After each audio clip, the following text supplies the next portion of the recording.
Can we, oh, look at that, amplification. Can everyone hear me now? Good, okay. Hi everybody, my name is Matt Kramer, and I am the recently retired partner of Elisa Villanueva Beard as the co-CEO of Teach for America, and now I am here in my capacity as a private citizen,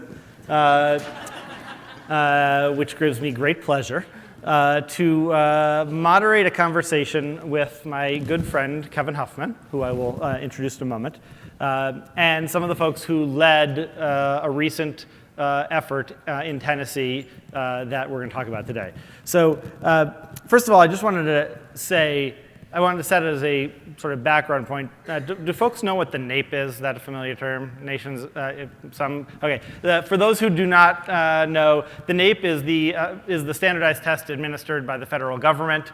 It is done on a sampling basis for the whole country. It's the one way you can say things about whether states are progressing more or less than other states, and how that progress compares to history. And so it's a very reliable and important way to have conversations about what things are working and not working. And the context for this conversation today is that when the NAEP scores came out, they come out every 2 years recently, the state of Tennessee grew, of the 50 states, the fastest in the country. And it might even, Kevin's going to have to correct me if I've gotten hyperbolic here, I think in several of the categories it was actually the fastest growth in a 2-year period of any state ever. Yeah. And so congratulations to all these good people. That's excellent.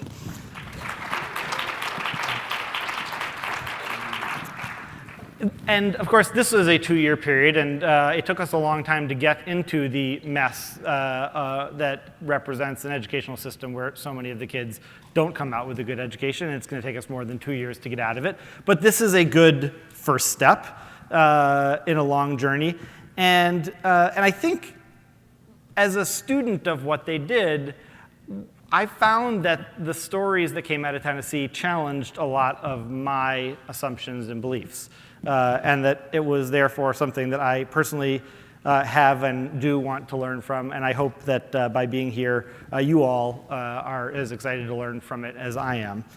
I think on the first hand, Tennessee challenged a belief that I think maybe is a broader social belief that says Tennessee is a state that could be anywhere besides the bottom. Tennessee is a state, for those of you who have been tracking education policy for a long time, that we used to talk about because it had so mangled the standards that they didn't represent anything like what kids should be learning. And here we are with a story of great progress in Tennessee. Tennessee challenged a belief about what role the state could play in education reform. We hadn't had a story where the whole state, all at once, started to do something. We had other stories where reform had moved from a city and expanded outwards, but for the most part, education reform had been a school or a city-centered effort, and here was an entire state resolving to move forward all at once. Tennessee challenged a notion about politics, and that's going to be one of the questions that we're going to dig into today about the role politics played in the story in the beginning and the end of this effort in Tennessee, and what we should all learn from that. So today we've got an opportunity to dig in, and we've got incredible folks with us, Chris and Emily and Brad and Shani. I'm not going to introduce them now because we're going to invite them up in a moment to introduce themselves. But each of them played an incredibly important role in driving forward the recent progress in Tennessee.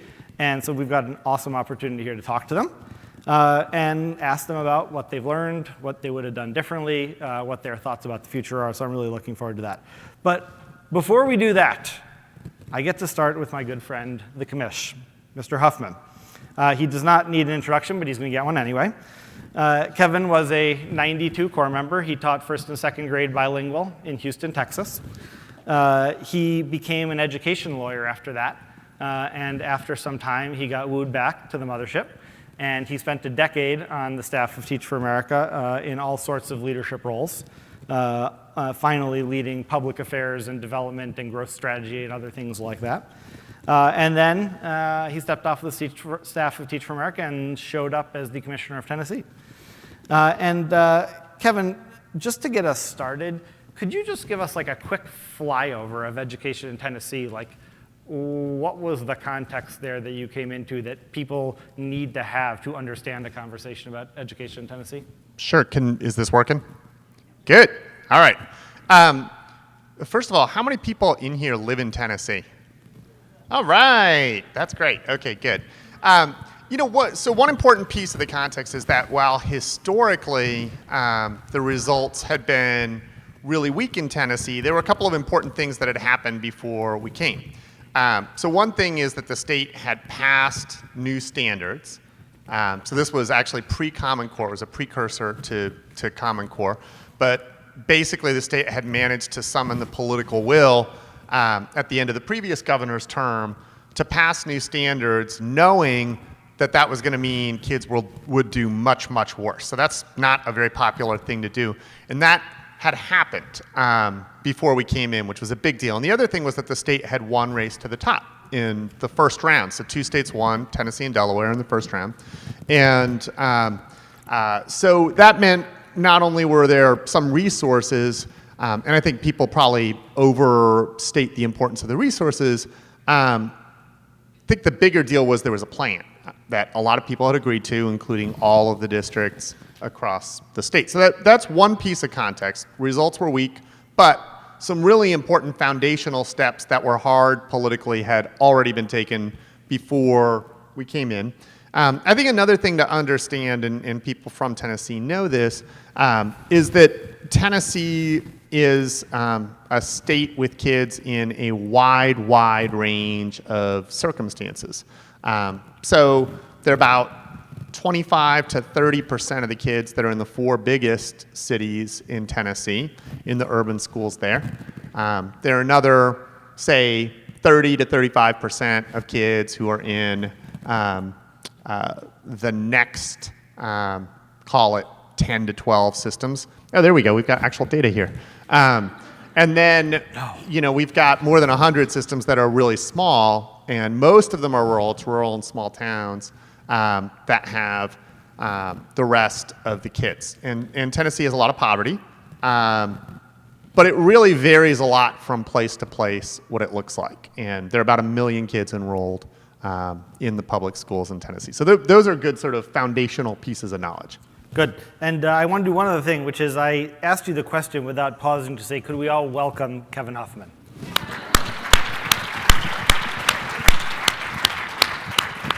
It seemed awkward to cut you off once you started talking, but I realized there was a missing step in the middle. Very early in Kevin's tenure, I get a call from Kevin, and you'll see Kevin's singular grin pop out all throughout the day today there. And I get a call from Kevin, and I know on the other side of the phone is the singular grin, because he says, this is right in the beginning, he says, you're not going to believe what happened to me. I just got out of the governor's helicopter. And so this was we never flew in the Teach for America helicopter. We when I never was flew there. in the Teach for America helicopter, not together at least. And so so you know, this was sort of the moment at which Kevin was I think telling me that this was like a big learning experience at the beginning, a fire hose experience. Can you just tell us a little bit about getting there? Like, what were the first thoughts and experiences and learnings? Yeah, I mean, it was sort of a whirlwind getting hired, and the governor had decided he was going to go out of state and conduct a sort of national search, which raised a bunch of eyebrows, because that just wasn't how things had been done in the past. And you know, in hindsight, I don't think it was the governor knew there was plenty of talent in the state and he could hire somebody in the state. I think he genuinely wanted to get someone outside of the state because he had some foresight into how hard it was going to be to actually implement a bunch of things.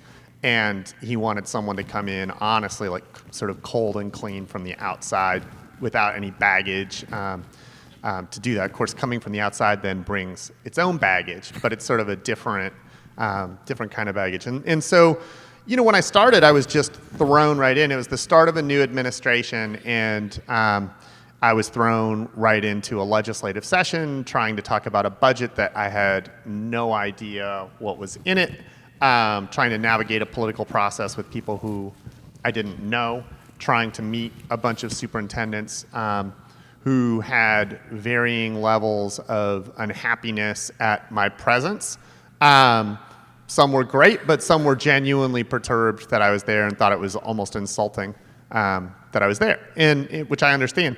And so it was, and I would add inside the department, this was probably the biggest thing that I saw. It was a very, very big mess inside the agency. So in terms of just the structure and the leadership team and the goals and so on. And so there were some good things that were happening, some pieces that were in motion through Race to the Top, and there was a belief of a lot of the people in the political system and the business community that there was agreement about what we were going to do, which was a big deal. But there were a lot of messy pieces too. I can imagine, and we're going to get into some of those in a moment, but you got there, you diagnosed the situation, as you just told us, sort of where the kids are and what the state of learning is. Because I worked with you for a long time, I know you're the kind of guy who likes to set goals and hit them. How did you figure out what you were trying to accomplish? Well, I think it took us a little bit of time. So one thing is, I knew that we needed a strategic plan. I realized relatively early that we needed a strategic plan. I don't think I knew it right when I was hired because we'd won Race to the Top and I sort of thought maybe that was the strategic plan, but it became pretty clear that from an implementation perspective and getting everybody on the same page about how we were going to measure ourselves, we needed a strategic plan. And so one of the things that I did was try to bring in a bunch of people to come in on sort of a wing and a prayer for 3 to 6 months to help work on a strategic plan. So I sort of put out an all call to everybody that I knew. I remember that. And, the all call was sort of, well, we don't really have any money right now, but some people have said that we might get some money, and we don't know exactly what you would be doing, but you'll be on the quote unquote transition team, and we don't know exactly what that is, but we need help. And it's lovely in Tennessee this time of year. And a bunch of people came. And so we started working on just figuring out what would a strategic plan look like, how are we going to decide based on what we were committed to do through Race to the Top, how we were going to measure ourselves, how we were going to implement things, et cetera. But it was probably, Emily, what would you say, like 6 months after I started before we really had the full strategic plan and with the goal, saying this is 4 months, yeah. So it took a little bit of time, and we settled on a goal that was we want to be the fastest improving state in the country in results, which seemed like it would be ambitious, but it seemed like it was actually achievable. And we weren't saying we're going to go from being 45th in the country to first in the country.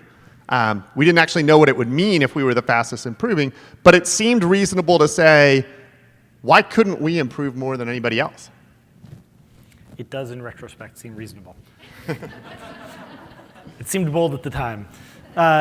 So walk us through quickly, we're going to dive into this more later, but walk us through what were the main planks of the plan? Yeah. What did you guys set out to do? So we had a couple of things that we had to do right out of the gate because we'd committed to doing them, though in hindsight, that's maybe not the case. So one was we were going to implement a teacher evaluation plan. But it was really, we thought about it as a broader thing, which is top to bottom in the system. We want everybody who works in education to be measured, and we want everybody to be measured based on how much things improve. So we had value-added scores in Tennessee already. Tennessee had them for 20 years, but hadn't used them for something. And we'd committed to having teacher evaluation that would be based on those value-added scores. And we were trying also to say, principals are going to be evaluated. We're going to measure districts based on how much districts grow, and we're going to measure ourselves as a state based on how much we grow and improve. So regardless of where you're starting, we want you to grow your kids and improve. And with the evaluation, we had to swing into gear very quickly because I started in February, March, and was sworn in April, and we were on the hook to deliver an evaluation system starting in August. Sure. And it's one of those things where, I think naivete was probably an advantage. It just literally never occurred to me, given that we had said we were going to do it, that we wouldn't do it. But in hindsight, I look around the country, and there are a whole lot of states who got Race the Top grants and said they were going to do that, and then just didn't, or delayed. So that was one big plank. Then the next big plank was figuring out how we were going to take on the shift to Common Core standards and what that was going to lead to. And Emily's going to talk more about that, I know. But trying to figure out not just how do we make a shift to Common Core, but how do we use that as a lever to get training that actually impacts teachers in the classroom. So that was a big piece of what we wanted to do. And then Chris and Brad are going to talk about some of the work that we needed to do in terms of turning around low-performing schools and how we had agreed that we were going to create this achievement school district, but there wasn't really a plan or vision for what that was going to look like. So we needed that, which then also became a plan for how we were going to support traditional districts in doing turnaround school work as well. So that was another piece. And then there was a lot of work around human capital. So human capital, both in terms of talent into the districts, and obviously Shani and Teach for America were a big piece of that, but also human capital in terms of the department, how we were going to have a staff that was structured against the goals with the right leadership in place, with actual goals for everyone who worked in the department, check-ins, accountability for people, management systems, core values, all of the stuff you would do if you were building an organization, if you were the CEO of a regular organization, that really the Tennessee Department of Education just flat out didn't have. The entire venture of educational change is got a lot of politics in it. And I gather from afar that yours did as well. What did you hear? It's sort of easy to caricature these things from afar, but like, tell us a little bit about what you were hearing from whom about what they wanted out of you and out of the Department of Education when you got there, just so we can get a little bit of sense of like who the advocates and interested parties were that shaped the political climate. Yeah, I mean, I think it changed a lot while we were there, and in many cases in ways that were negative and not good. I think when I started with the premise that everyone had agreed to at least the basic facets of Race to the Top. And so given that everybody had agreed to these plans, the districts had signed on, the unions had signed on, schools of education had signed on, everybody had signed on, I think I had an overinflated sense of people's willingness to actually go forward and do a lot of the work.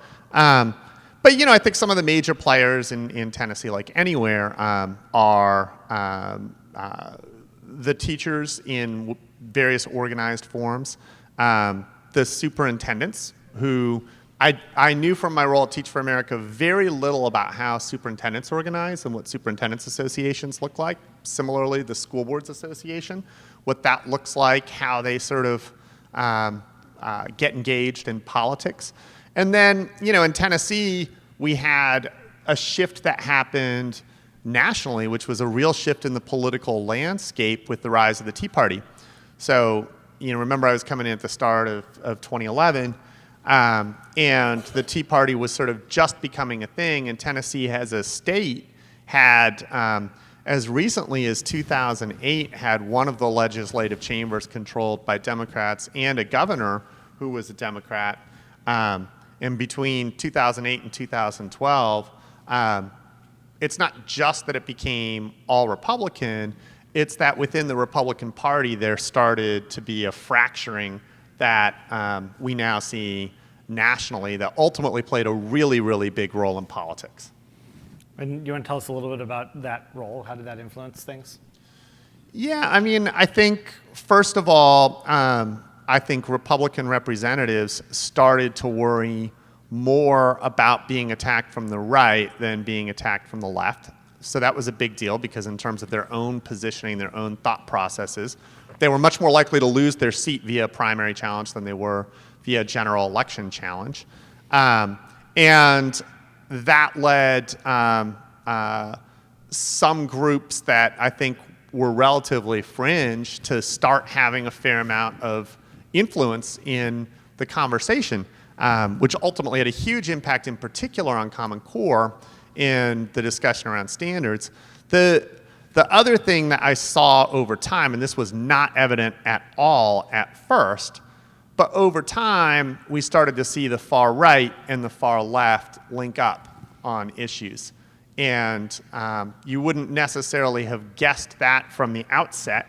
And I think there were a couple of reasons for that. There was sort of change aversion. There was finding people who were willing to fight against the shift, and sort of both the far right and the far left wound up sort of aligned against a moderate Republican governor.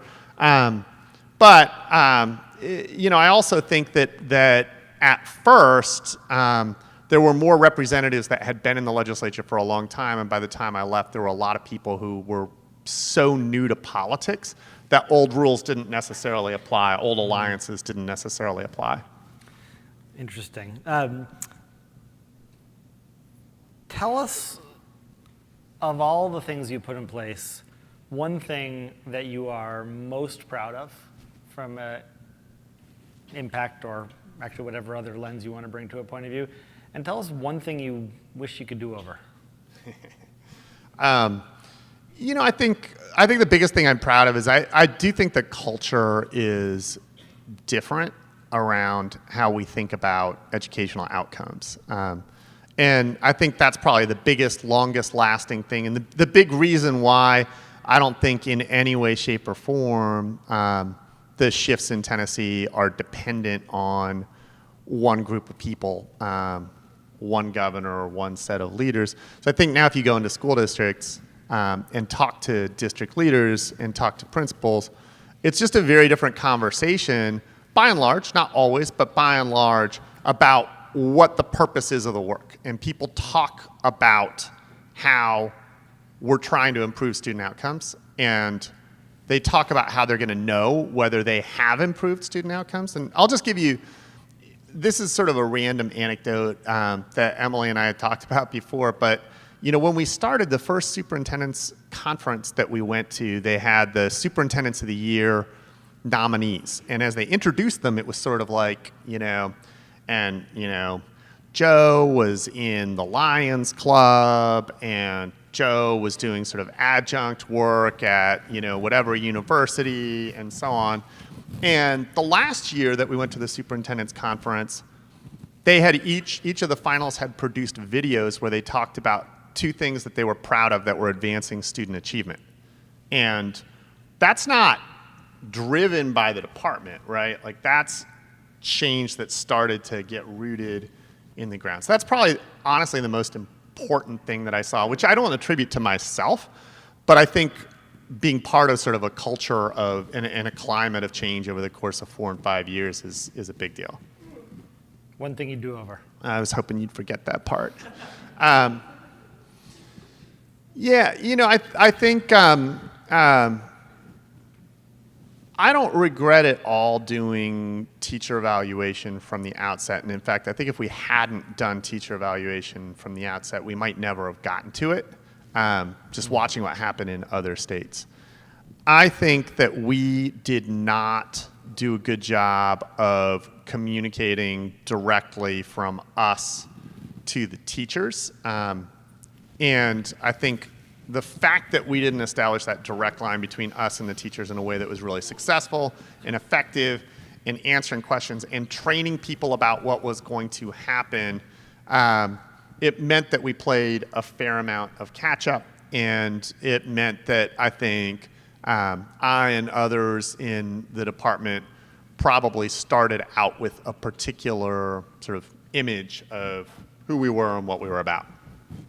Interesting. Okay, we're going to invite up 4 folks now, and why don't they come to the stage, and we're going to have each of you introduce yourself. You're going to get some time here, so I'm not going to say their names as they come up, but as they do come up, I'm going to give the prompt, which is, from each of these folks, we're going to get much more into the details now, because these are the folks who are actually leading the work. And what I want to have each of them share with you, they're going to tell you the name, of course, but I want to have each of them share with you how they came to this work in Tennessee, sort of like what brought them to be sitting here with Kevin 5 years ago. And what was the big thing they did to push forward the agenda that Kevin was describing? Emily, you want to go first? Sure. Good afternoon, everyone. My Tennessee story actually starts at the last summit. I'm sorry, first name. Oh, Emily Barton Freitag. Started as Barton, now Freitag, still getting used to it. So, as I said, my Tennessee story really started at the last summit, and it was watching two things. One, the DC team and their focus and the energy that they were putting into their work, and two, hearing that for all the good work we've done as a movement, we really haven't moved the needle on NAEP. And I was like, I want to do frontline work. And about 2 months later, I think it was by text message, I get a message from Kevin saying, hey, do you want to come to Tennessee? And I think I texted him back, sure. And that's about how it happened. I started as chief of staff and helped with the strategic plan, helped with the teacher evaluation implementation. But my big work was as assistant commissioner for curriculum and instruction, and in particular overseeing the state's transition to Common Core. We had 3 focus areas as we did that, and the theory was, if we want to move instruction in a way that's going to lead to change for students at scale, at the scale of a state, there were 3 things we had to get right. One was the assessment and transparency into that assessment. The second was curriculum.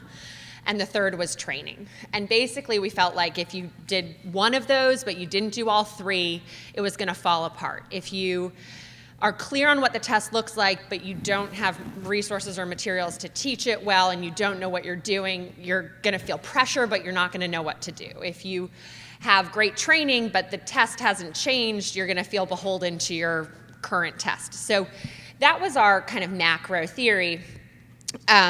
The training piece in particular was a big focus, and we felt like we had 3 options. We could either hire vendors, we could use the department staff, or we could use teachers to actually conduct the training. And so we had 750 what we call core coaches who had applied through a rigorous process, had been interviewed, really rigorously trained, and they trained their peers. And this was all content and grade specific, so 5th grade math teachers with other 5th grade math teachers for the first time coming across county lines, working together to understand what does this look like.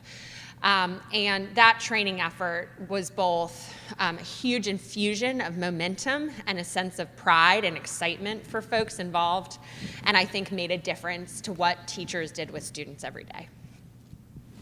Thank you, Emily. Chris? Hey everybody, my name is Chris Barbic. I served as the founding superintendent of the Achievement School District for about 4.5 years and just wrapped up that role last month. In terms of kind of getting into this role, you know, before that I was a corps member in Houston. Kevin and I were in the same corps there. And then after teaching, I started Yes Prep. So I'd been in Houston about close to 20 years when I think I too got a text message from Kevin saying, I think now we're got a little insight into Kevin's recruiting strategy, saying, hey, do you want to run the ASD? And it was funny because about 2 or 3 months prior, I guess it was December of 2010, I'd gotten a call from the search firm saying, hey, there's this opening. And I'd been at Yes for close to 15 years and was at a point where I was, we were past the startup phase, and I was starting to think about what was next. And I talked I remember talking to the woman at the search firm, and they said, there's a new governor coming in. I said, well, who would my boss be? And they're like, well, we don't know yet. And I said, well, call me back when you can tell me who my boss is, because no one in their right mind would take a job without knowing who they were going to be working for. And when it turned out it was Kevin, I mean, all of a sudden, I think the itch and then the opportunity to try and just take a lot of the lessons that we learned at Yes and apply those in a different context and in a bigger stage, I think was important. And I guess the last part about that I think's a big takeaway is you guys are sitting in your chairs and trying to think about, okay, so, how do I take this back to wherever you're coming from? And I think for me, one of the big lessons is that the policy and context is fine. I mean, that's important. But if you don't have people on the ground that can actually operationalize and take advantage of the context of the policy, in our case, it was a lot of around Race to the Top and what was written into that plan and the resources that we had to implement that plan, it doesn't matter, right? Because at the end of the day, this is about what's happening in classrooms and schools with kids and teachers and leaders and that support and people in the department that can actually execute in the way that Emily and her team did. And so I felt like one of the things I had was, that experience of being kind of on the ground and in schools, and I wanted to be part of a bigger team. And so, our primary responsibility was basically building a district from scratch. When I walked in, there was some legislation, and it was like, all right, go start a school district. As daunting and as as difficult as it was, it was an incredible opportunity. And our approach was, knowing that this was going to be statewide, with most of the schools being in Memphis, but schools scattered throughout other parts of the state, was that we didn't want to just replicate an existing type of system, right? If we just went and copied and pasted a traditional district, we knew that wasn't going to work. But it was really trying to recreate what the role of district was. And what we believed that role of district was to authorize schools, provide support to those schools, push as much of the resources out to the schools as possible, and then hold them accountable for results. And so in 4.5 years, we authorized and restarted about 30 schools from 14 different school operators. We operated our own network of 5 schools, but we had charter operators that came from other parts of the country, charter operators that were already in the state doing great work, and we also were able to work with educators on the ground and create a pathway for them to really open up the school of their dreams. And so it was a great start, and the work in Memphis and around the state continues. Shawnee. Hi. So my work in Tennessee actually started about 10 years ago, so probably about 5 to 6 years prior to when folks came. Sorry, Shawnee, quick introduction of yourself. So I'm Shawnee. I think it's obvious which one I am. And I was working at KIPP at the time, helping school leaders get their school started. So this was actually, 2005 was pre-Teach for America core for me. So one of the people I was working with is my husband, now husband, Randy Dowell. And so this is just to give you a context for what the environment was like in 2005 in Nashville, Tennessee, at least. So KIPP was trying to open a school in Nashville. It had been rejected the previous year, and Randy tells the story better than me, but the stated reason the school board gave when they sent the letter back to them saying they denied the charter was, it is unrealistic to believe that every child in East Nashville has the ability or desire to go to college. And so that was the context in 2004, 2005. To give you context for what the State Department of Education looked like back then, we were going into it to take a grant application or something in, and it was so depressing. Randy and I left there and played this game of how much would you have to pay me to work in the State Department of Education? And we had gotten to $1 million, and both of us were still like, yeah, no, don't think that would. So clearly, Kevin's leadership and what they did represents a significant change in even just what was possible in the State Department of Education. So fast forward, though, quite a bit happened between 2005 and 2015, clearly. So at the time when KIPP was applying, it was the first college preparatory charter school that was going to exist in Nashville.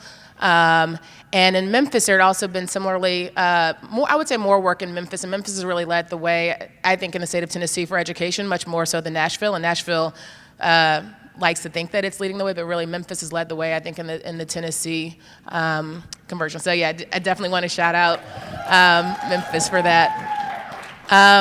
So the other good thing that we had in Nashville is we had a mayor who came and was, I think, to Chris's point about operationalizing what's going to happen on the ground in terms of school leaders and in terms of teachers. Our mayor really had a vision and really wanted to support bringing more human capital, both in terms of school leaders and teachers, into the city. And so he did 2 things. He recruited a number of school operators who are here into Nashville, and then he also really invested in bringing Teach for America into the city. And interestingly, one of the funders who had been funding KIPP in Nashville said to my husband at the time, we can pour more money into KIPP, or we can help support Teach for America. Which would you want? And he said, I'd prefer you to fund Teach for America because we literally don't have any human capital pipeline in the city. And it was true. I mean, back in 2005, 2006, there was not a talent pipeline. By 2009, when Teach for America started, and you'll hear from Brad, who was the founding executive director, we were bringing in 50 core members a year. And so in our first 2 years, we brought in 50 core members. And knowing that Kevin and Chris were coming in, and there was almost going to be like a sense of, and then the mayor was bringing in new school operators, we felt like there was an opportunity to bring in more core members. And so we doubled our incoming core size to 100 back in 2011. And those of you, I see some 2011 core members in here, they'll remember that that was a very scary year in Nashville in particular, because we did not have places for all of those 100 people to be. And so it was a very scary time to kind of bring folks here. And we're like, we don't really know where you're going to be, but it felt so important because at a size of 50, we felt kind of like a cute program, but at 100, we felt a lot more like a movement, and so that felt really important. And so in terms of what I feel like my role has been, it's been one on the human capital side with Teach for America, and part of what the multiplying opportunity we had is that as part of Race to the Top, the Tennessee Higher Education Commission does a report on teacher preparation programs. And so Teach for America, if we were effective in Memphis and Nashville, which we were able to show that teacher preparation programs could be effective and have a disproportionate impact on student learning, which totally changed how teacher preparation programs started to think about their responsibilities, which is really neat. And then I'd say on the side gig, I liked to dabble more in advocacy, which wasn't one of the pillars, but I think is an important part of the work. And so I'll share a little bit more about that. But Natasha Camerani and her team also that's working with Memphis, I think are also kind of great examples of what's happening in advocacy. My name is Bradley Leon. And I'm the Chief of Strategy and Innovation within Shelby County Schools, which, for those of you who followed our merger and demerger, is essentially the former Memphis City Schools at this point. My story in Tennessee begins in 1994. It's been home since my mother moved there from California. And I was the founding executive director of Teach for America in Memphis in 2006, and the founding executive director of Teach for America Nashville in 2009. I currently am responsible for 7 divisions within Shelby County Schools, led our strategic planning effort, and manage about 60 schools, including our turnaround effort, which is something that Kevin's leadership was vital to. In a recent Education Week article, our superintendent came out and said very clearly that without the state and its role, our innovation zone, which has been remarkably successful with our students, wouldn't have existed. And so I get the great fortune of leading that effort, but we definitely understand the role the state played in it. Great, thank you all. So, question for each of you. I would love to hear from each of you, two-part question. What is one big thought that you take away from this that in terms of a really important thing you did that other states that might want to try to do this should take from the lesson? Like an essential aspect of the change you were working on that we should call out. And second is, what was one thing that was really surprising? Sure, we'll keep going in the circle. So I think, my experience in Tennessee has actually left me just fundamentally optimistic in my belief that we have the will. Like, all the folks that I got to work with during that time, by and large, really want what's right for kids and are working hard for it. And so I have been impressed by how much will there is in the current workforce in small school districts scattered across America. And what's been so striking to me is how much they want answers on what do I do and how do I do this work better. And so I'm an implementer. I'm about practice. I'm not as much about policy as I was when I came to the state. I think I came to the state thinking that if we get the right policies that create the right incentive structure, then people are going to be motivated to do the right thing. And I now think every policy has unintended consequences, and that every policy needs practical support behind it. So I think my big takeaway is pick the things you're going to do, but then do them deeply and do them with a lot of support and on the ground optimism that folks will get on board and will work together to do it if you can help them do it well. I would say in terms of surprises, I think it's just, it goes back to this unintended consequences question. I mean, testing, for example, like we made some changes to our test, and we made some changes in a no stakes way, and it was just so interesting to see sort of what people did with those tests and how it led people to feel accountable and it put pressure in ways that I think are unhealthy. Like the number of worksheets that come out every February 1st when you start going into test prep zone, I think is not helpful to the education of children. And that's not the intention of the policy, but that's what's happening. So I think it's the flip side of the coin. I'm surprised by when you don't have support exactly how badly it can go.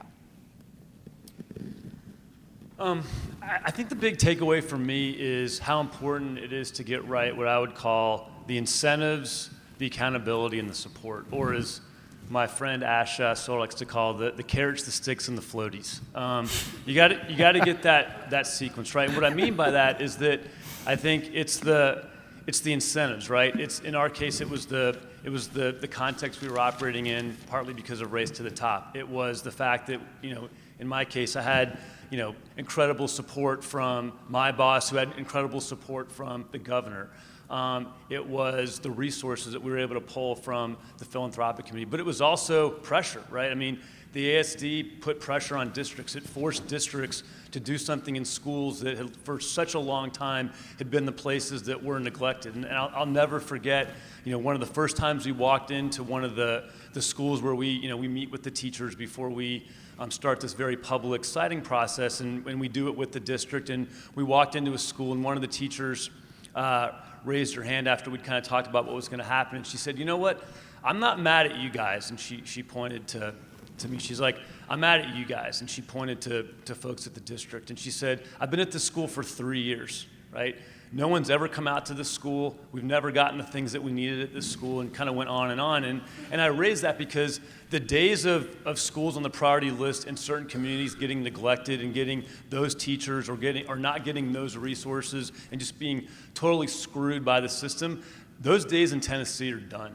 Right? Those days are over, because districts know that if they don't put their best teachers in there, which is something that Brad and his team have done in creating incentives for the top teachers to go to the schools where they're needed most, not go there for a couple years, cut your teeth, and leave and go someplace else, right? Not give them the flexibility that those folks need to do. That doesn't happen anymore, because if it does, the district's going to lose the privilege of serving those kids, right? And I think that's the accountability or the stick part. And when it comes to support, it's the great work that Emily and her team did. It's the fact that we made the SIG dollars that were going to support schools flow in a way that made sense and were practical and attach some accountability to those things. So I think you can at a state level get those three things right, and when they work together, I think some pretty powerful things can happen in a pretty short period of time. So I think one of my big takeaways is even a state, any system is really a collection of communities and people and the relationships that are within it. And within Tennessee, I think one of the challenges we saw was that even when good work was happening, if we don't have relationships with people where people are learning about what's happening or advocating for things to keep happening that are good, then it's very easy for those things to get misinterpreted or or just people to disagree with them. And so I think when a lot of the work started, I think people came I think folks came with lots of urgency. There was a lot of excitement, and I think there was therefore an assumption that kind of, even though it was funny to hear, I think you described the vision for the Achievement School District, and I was like, well, yeah, that sounds like it makes so much sense. Like, it just sounds so straightforward. But then when we're trying to do that in the context with people who we don't know and folks with whom we don't have a relationship and in communities that we're not necessarily experienced with, then a lot can get lost in translation. And so I just think that I think we can't underestimate how important those relationships and those community conversations are. So that's one big takeaway. And Another thought, I mean, that I had kind of being in Nashville and in Tennessee when things happen is as I'm sitting there, I realize there are a lot of conversations happening and trying to figure out, well, who is at the table at the conversations, how do those conversations happen, and what makes someone's conversation important and valuable. And so I think it's so hard when you're running a system of 1 million people to figure out who are the folks with whom we need to talk to and get information from. But I think a lot of times because we're moving so fast, and I did this myself as executive director of Teach for America, you're moving so fast that you sometimes don't take the time to talk to the folks with whom you most need to be in relationship. So I think that's one of the big takeaways that I've seen happen, and would just use that as an encouragement to people in other states in particular to just really take the time and build the relationships, because you can't build the relationships when you need them. You need to have had those relationships 5 years earlier, and so a lot of times folks get somewhere and they're like, okay, well, we need a community activism strategy, and it's like, well, you can't just build a relationship and ask people to do something really high stakes and they trust you on a 24-hour period. And so that's something that we really needed in Tennessee. I mean, I think a takeaway for other folks who are thinking about doing this work is something that Wendy said to me about the work that was being done in New Orleans, which I was interested in because I'm a New Orleans Corps member. And her reflection was that the overwhelming majority of teachers within the system that was now getting great results were teachers who were there before the system, before the hurricane. And that's true for the iZone. I mean, our efforts in the iZone are being led by the hundreds of exceptional educators, and there are thousands of exceptional educators in Memphis and Shelby County. And I think there can be times when it feels like the reform movement acts as if that is not the case. And we're building all of these great student learning results basically because the people who have lived in Memphis their entire lives are leading that work. We certainly benefit from many of the great partnerships within Shelby County schools, but the principals in the schools that I'm responsible for leading are lifelong Memphians who have been there from the beginning, and we had to figure out how to get the conditions right to attract people into those situations. But those people are there. They're there in your communities, they're there in Memphis, they're there in Nashville, and we need to figure out the optimal conditions that great educators want to be in. The thing that I would say is surprising, given where most of the decisions happen within a state, is the real paucity of advocacy and engagement efforts on the local level. I mean, outside of groups like Memphis Lift, my experience working at the district is that really no one's been advocating for change from the advocacy organizations. There's a lot of energy about let's figure out how do we advocate at the state level, but we have $1 billion budget in Memphis, and there hasn't been similar organizing and engagement efforts on that level, and that is perplexing to me and strange because that's where most of the consequential work is happening within communities. Sorry. That reminds me of one thing that I forgot to mention. One of the things that's surprising also is which battles end up becoming like big explosions. And so, for example, in Nashville, one of the big things that kind of was like exploded things was an op-ed that a Teach for America alum wrote when our superintendent wanted to basically do something that was going to actually desegregate the school. So, and there's a part of Nashville called Laughlin Springs, and there had basically been like a gerrymandered school pattern where the school had gone from being about 75% free and reduced meals to about 20% free and reduced meals over a matter of 5 years. And so it had become this kind of like white liberal haven of education, and somehow in folks' minds they had convinced themselves that it was like a traditional public school and that it wasn't like a gerrymandered school. And so the superintendent was basically making a proposal where anyone in East Nashville could go to this school because the school was, and that created a whole firestorm. And this Teach for America alum wrote, Katie Rizzoni, I don't know if she's here, but she wrote an op-ed and said, hey, basically what this boils down to is white folks not wanting to say that you don't want non-white folks in your school. And that was when the fight started. And so it was just really interesting to see that. And in Nashville, it's different from the context in other places where in Nashville, the fights in Nashville become about upper middle class white families wanting to keep their schools upper middle class and white. And so I think a lot of people think the education reform context would be different. A lot of times I think people think like, oh, it's white Teach for America Corps members coming into black schools, but in Nashville, that's not what started the fight. So I think that's the other thing that's interesting because you just never know what's going to start the fight in the state and in the community, and it's hard to predict. So, my takeaway is actually similar to what a couple of people said, which is just there's so much talent in the system. But there's a role for people to play in figuring out how to elevate that talent. And one of the things I think that we saw through the Common Core training was an opportunity to hire people to be Common Core coaches. So these are rank and file teachers from every county in the state. But to have a real application process where people have to compete for these spots to become trainers, and the level of pride that engendered among the people who became the Common Core coaches and the trainers, and then the elevation of them in the eyes of their peers and the creation of a pipeline for talent for roles within the systems was a huge deal. But for us, I think, it opened our eyes to just how much talent there is in this system. And I think that's just a really, really important takeaway. On the surprise side, just to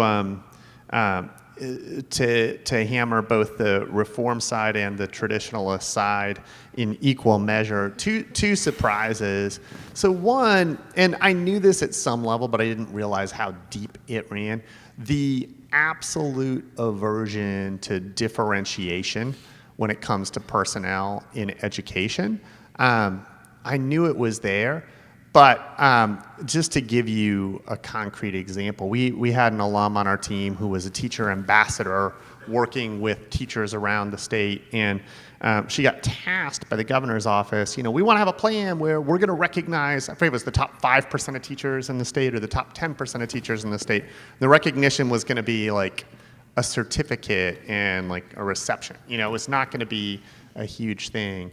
And we could never work our way through the leaders of the districts to get to a plan to actually do it. We never did it because people were so upset about the idea that some people were going to get this certificate and some people weren't going to get this certificate, and what was that going to mean? That kind of aversion to differentiation is just so deeply embedded in the culture of the system in a way that I think really holds us back. So that's one piece of surprise. And then just to say one thing that surprised me about the sort of reform world from which I think, I sort of came and had a lot of roots in the national so-called reform world. I was surprised by the extent, I said this a little this morning, but I was surprised by the extent to which people got fixated and excited about policies and not about results. So I was a little surprised about the fact that we had the fastest growth in Tennessee state test score history 2 years in a row, and I didn't get a whole lot of phone calls from people. But we proposed a policy to overhaul teacher licensure, and everybody in the reform world called, and it was like we were doing great work because we had proposed this thing, which never actually happened, by the way.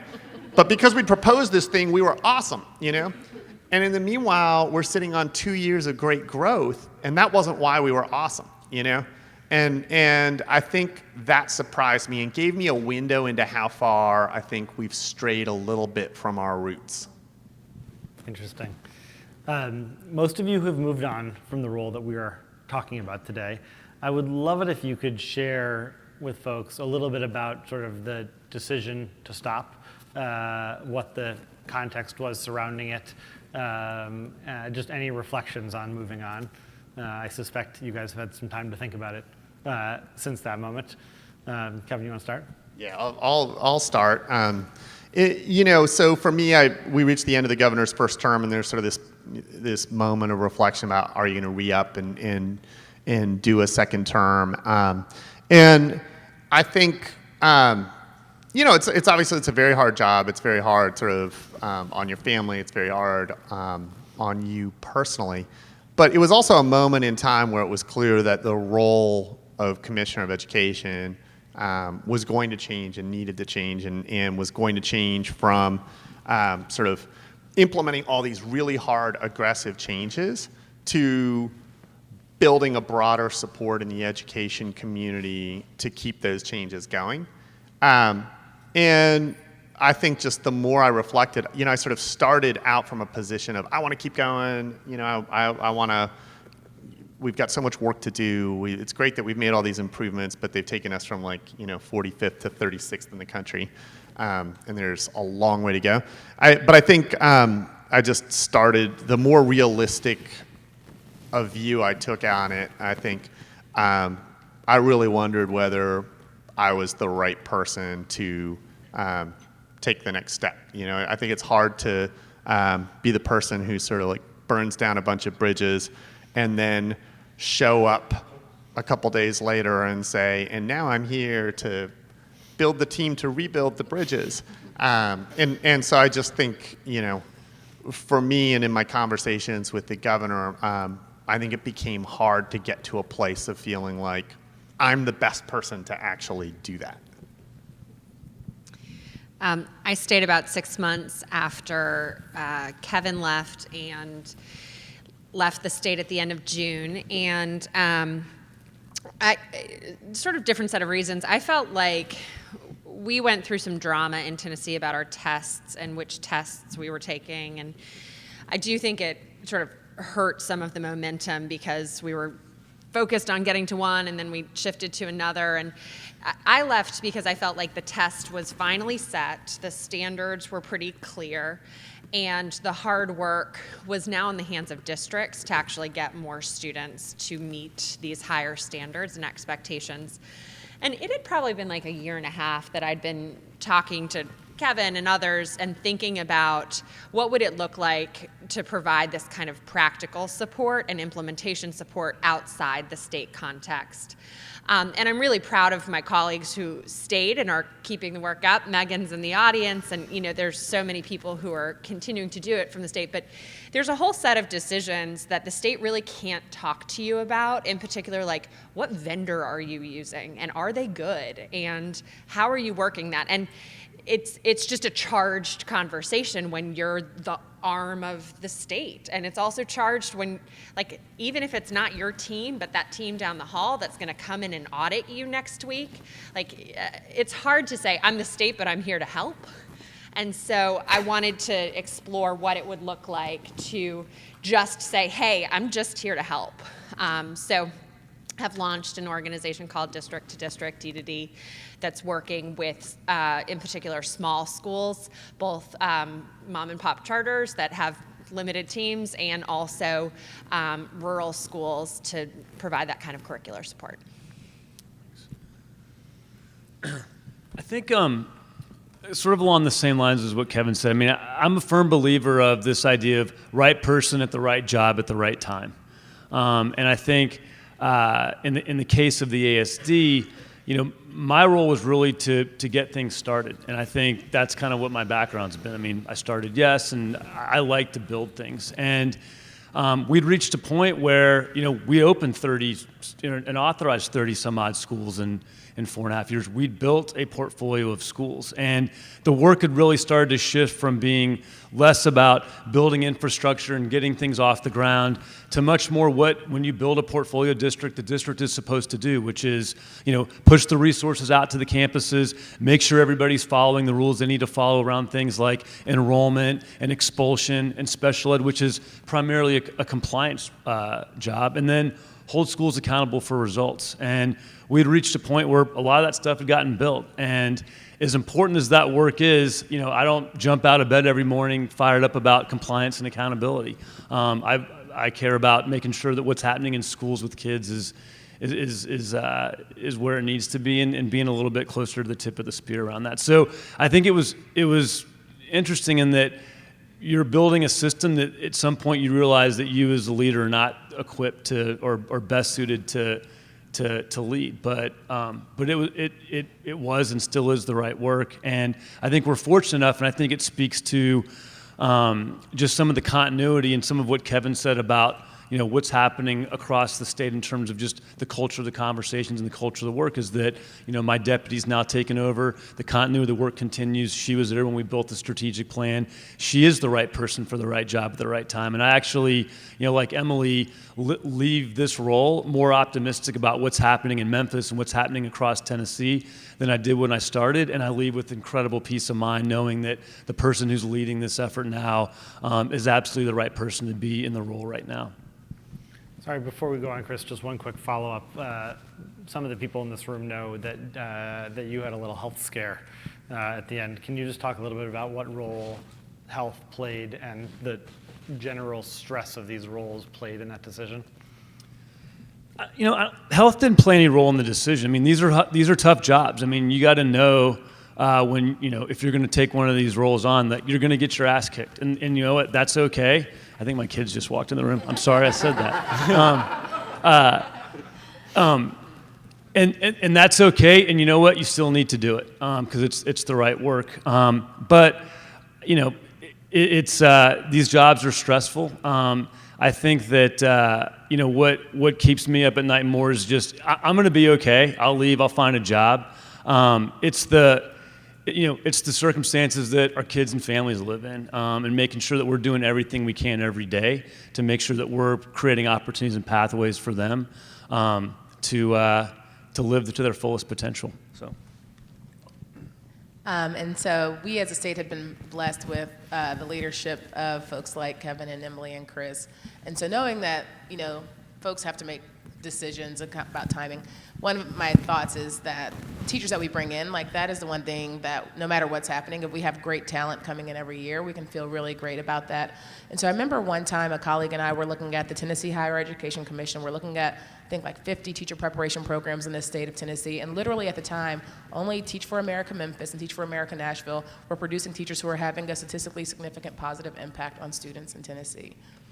And so my colleague, this is Katie Nedeljkovic, she literally started to tear up because she's like, this just means like every year we're just creating a new gap and we're producing teachers who are having less of an impact every year. And she was just like, her heart was so broken about that. And so that's part of my work that I'm doing now with the Relay Graduate School of Education is figuring out how can we create more pipelines of great talent. We've got Teach for America, and at the same time, we still need so many more great teachers, not only teachers who are going to come into the profession and feel really prepared, but are going to stay over a long term and a long time. And so that's part of what my work is really about now is trying to figure out how do we continue to grow the pipeline of excellent talent. Because in Nashville right now, we just had but we had a Department of Education, the commissioner change, we had a mayoral change, we're having school board changes and things change constantly. But if you have an ongoing pipeline of great teachers and great school leaders and great folks in schools, you can work through all of that stuff. And so that's what I really wanted my work to be about.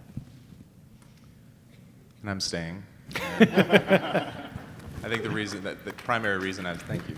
I love the work.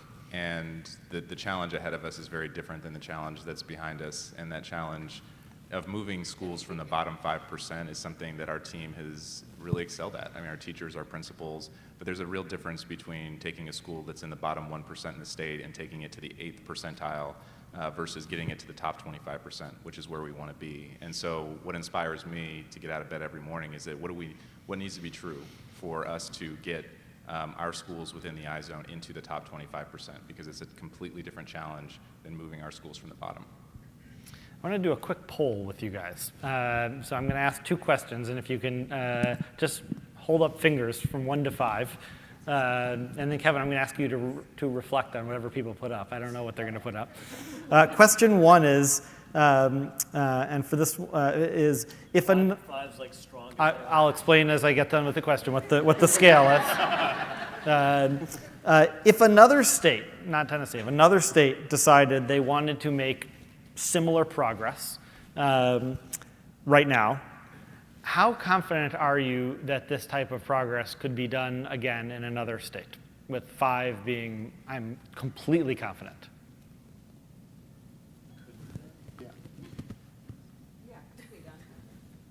Okay. Second question is, do you think over the course of the next 5 years that we are likely to see a lot of states take as bold an approach as Tennessee took? 5 is yes, I do, and 1 is no, I don't think many states are going to do that.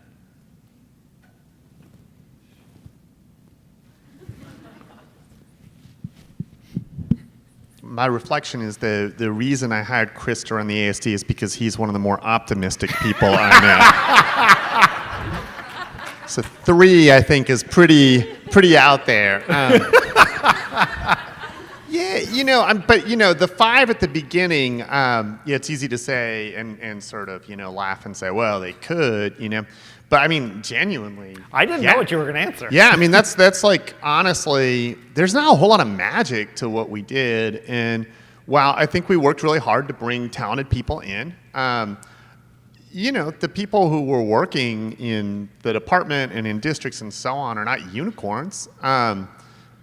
There are a lot of good people all over who could actually do this. But to segue into the next question, how many states came to Tennessee after we got our NAEP growth to sit down with us and talk in depth about what did we do, what did we learn, what were the key takeaways? None. You know, we would have, I think there are a couple of people who we have close collegial relationships with who delved into particular areas. So, you know, you wouldn't be surprised to know that Louisiana and Colorado are places that I think tried to dive in on particular aspects of the work. But it's not like people were beating down our door to find out what had we done. And I think it's because a lot of people don't want to do what we did. And so you could do it. And it's not reliant on a couple of people to do it. But I don't think most people want to do it. And the last thing on the visit thing, I said this to a group of people yesterday, but it's fascinating. So Washington, D.C., fastest improving urban district in the country. And I heard somebody belly aching the other day about, well, they're the fastest improving urban district, but their results still aren't good. Well, you know what? You know, that's why you have to be the fastest improving so that you keep making them better and better and better. So Washington, D.C., really growing and doing impressive work. I mean, they just sent a team to Memphis to go visit the iZones and spend some time there. And, you know, it's fascinating that it's like the place that is doing great work that is coming to get the ideas from there, and not the people that are not doing great work and are not accomplishing anything. So I think that's what leads to a sense of pessimism sometimes. Just to pick up a point I made earlier, the reason I gave such a low score on that was when you think about Race to the Top and the combination of political forces that were enabling the state to say we want to do all of these bold things, it was the fact that we had just gone through the worst recession since the Great Depression, and people were very excited about $500 million. In fact, I wrote a blog at the time bemoaning the fact that no one was talking about the Achievement School District. I mean, one of the most consequential pieces of legislation, or parts of the legislation, no one was talking about. And I spoke with several school board members in Memphis at the time, and they didn't know anything about it. And yet school districts were signing on to it. So the reason I gave a 2 to my point about advocacy is that what I feel like I've seen time and again is that those who are holding elected office need people to back and support them and create movements around change. And we as a reform community have almost entirely ignored that component. I mean, I know there are organizations doing it, but if you expect radical political change to happen without the real foot soldiers behind it, you're just fooling yourselves. And so that's why I gave the 2. So there are probably people in this room who are thinking that someday they might want to work on an effort to make a state better. That might be one of the reasons why people came to this session. I'd love to hear from you all if you had a piece of career advice to share with somebody who might be a little bit younger than you and might be thinking about how to make a big difference in education and might see this as something interesting that they are contemplating being associated with a thing like that, what would you say? I'll jump in on that because I actually have given this career advice to a bunch of younger alums in the past. You know, I think if you see somebody who is appointed the head of a state or the head of a district who wants to do bold things and is talking about doing bold things, and who, when you listen to them talk, you say, that's somebody who I would want to work with. If you're in a position in terms of your life with your family, whatever, to go and say, I want to work for you and put me to work, there are just incredible opportunities. And I saw it with people who went into mid-level nondescript roles to work in New York City for Joel Klein and wound up on incredible career rides that took them to amazing places. And I saw it with people in Tennessee who came in to do, they didn't even know what, and 5 years later, their entire career trajectories are different because the need for talent and the need for energy and the need for people who believe in kids is so profound inside these systems that there's just endless opportunity. And I'd tag on to that, but like be willing to do whatever and to do that work really well, like rather than coming in with, well, I really want to work on this particular element, because I feel like I learned so much from projects that I went into thinking they were like not going to teach me a whole lot, and I came out just understanding so much more. So I feel like there is so much work to be done, and each element can be impactful. I'd also just say, like, find a team you love. I love this stage, and they were at my wedding, and I'm like having a child because Chris's wife introduced me to my husband, and like, I mean, I'm glad that's the end of that sentence. so it's been just so much fun and a great 5 years, and like we look back at, like, gosh, remember when we had that really awkward reception, Kevin, where you brought your child and everybody was touching his feet and like they wanted to, I mean, like the memories you build are sort of hysterical. Go ahead. I think kind of similar theme. I mean, this is, you got to be willing to do the unsexy stuff. I mean, I think it was said earlier, like, this is just go in every day, roll up your sleeves, do the work, grind it out, go home, rinse, repeat. And I think there's, like, that's what it is, you know, and the good news is that's what it is, and the bad news is that's what it is. And I think if you can accept that, and you keep your head down long enough, you know, if you're fortunate enough, you get to pick your head up and you get to see that. And when that happens, it's, you know, it's awesome.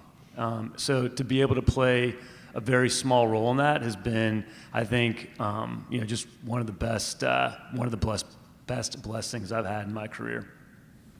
And I would say, especially folks who are teaching, like, you can keep teaching, and then you can also get involved in political campaigns.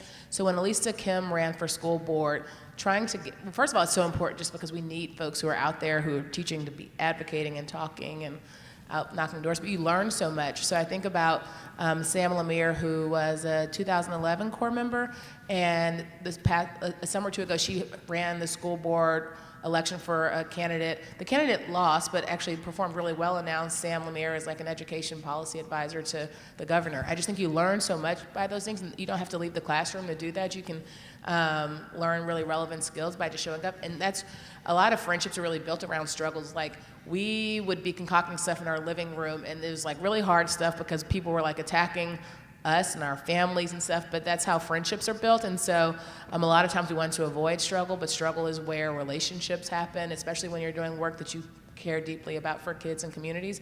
And so I just want to encourage folks to not shy away from some of those hard things, and particularly in the world of advocacy and political elections.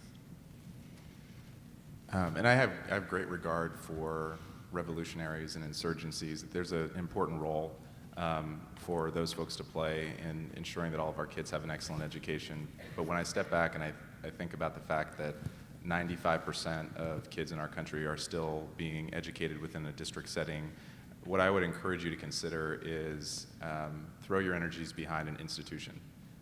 The work in Tennessee couldn't have been done outside of the context of the State Department of Education. The work in the iZone can't be done outside of the context of a traditional LEA. And though it may not on first glance seem as sexy, the impact that you have and at the scale you can have it, you're not going to find that anywhere else. So in 1 second, I'm going to ask each of you for a parting thought. So I just wanted to give you the warning that the parting thought question is going to come in a second. I'm just going to be asking you, take up the 2 minutes, and what is the one or two things you want people in here to take away from a study of Tennessee? But before I ask that question, Kevin, I got one more for you, which is, we've come up on politics and advocacy and things like that during this conversation in various ways. And I'm wondering, thinking about this with two different hats on. One is the hat of a guy who was the Commissioner of Education in Tennessee recently and had petitions passed around calling for his resignation, among other things. And the second is the hat of a guy who is now a private citizen, and decides every day whether he would like to go outside and protest things and have people sign petitions to get other people thrown out of office, et cetera. What do you think, like, what's the real thought that you have about how to shape the politics of this stuff in a way that's more favorable? Well, so one thing is, and Shawnee has kept coming back to this, but figuring out how actually people who are in the most dire circumstances have real voice and actually are the ones leading the conversation and shaping the conversation and are not just, sort of like pawns in somebody else's plan, but are actually the voices that are saying, this is what we want, this is what we need, you help us.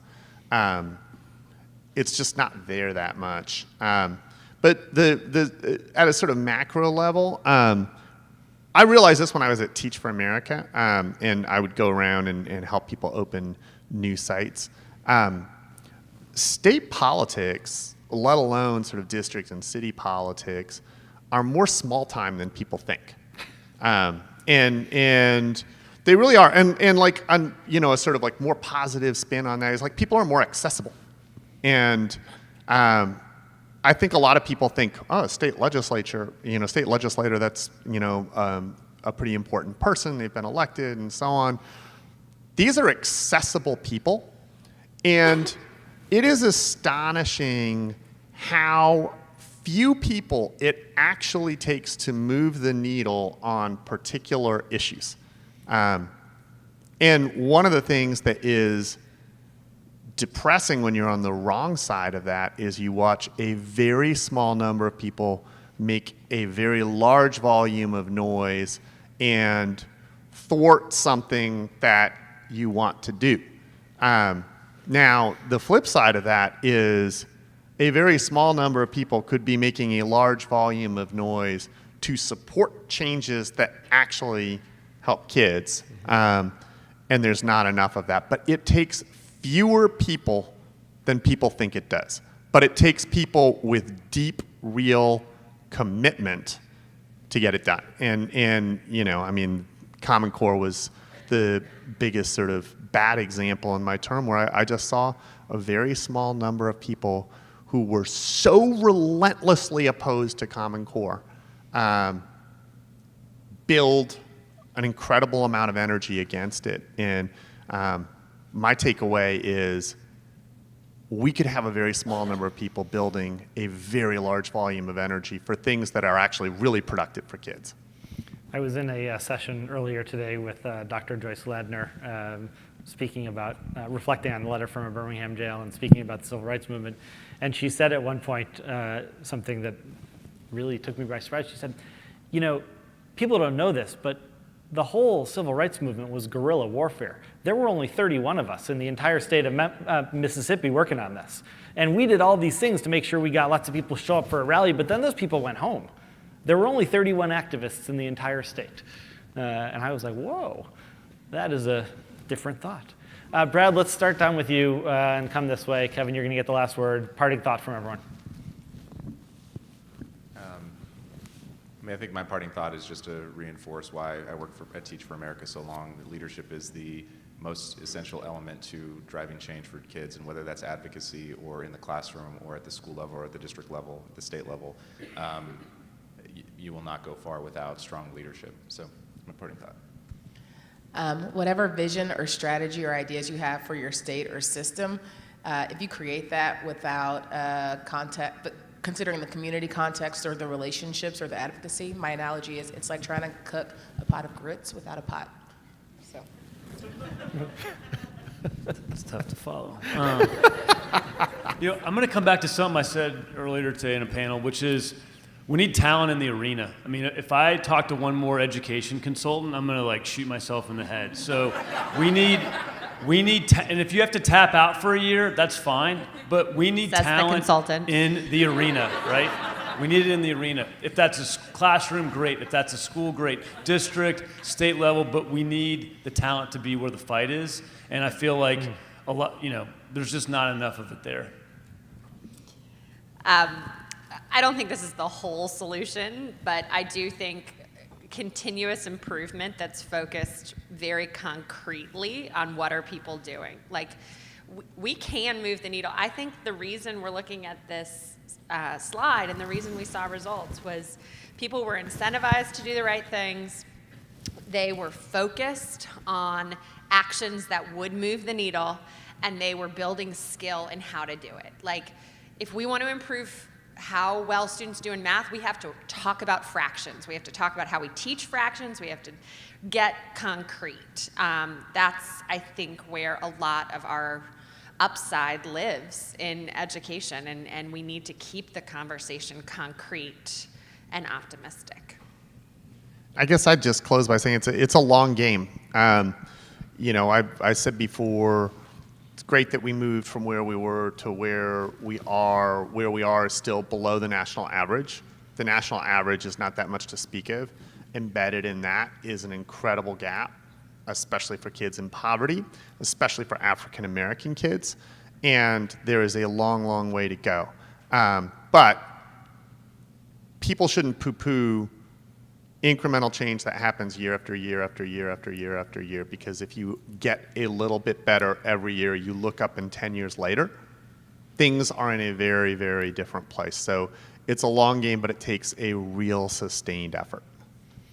I would just like to thank all of you for, first of all, the extraordinary leadership you all showed in Tennessee, because the country depends on people stepping up and doing the sorts of things you did. And it was a sight to see, and I just wanted to say thank you to all of you for that. And second, I wanted to say thank you to all of you for joining us today, for sitting in this conversation. I think there is nothing more important than us to take time to do the after-action reviews and try to figure out what we learned from things and what we would do differently, and what it's going to take to do next time. And so I know that people in the arena like to move on to the next fight. But sitting down here with you all to talk was great, and I appreciate everyone here who came for the day to explore this with us. And I just want to give you all a round of applause.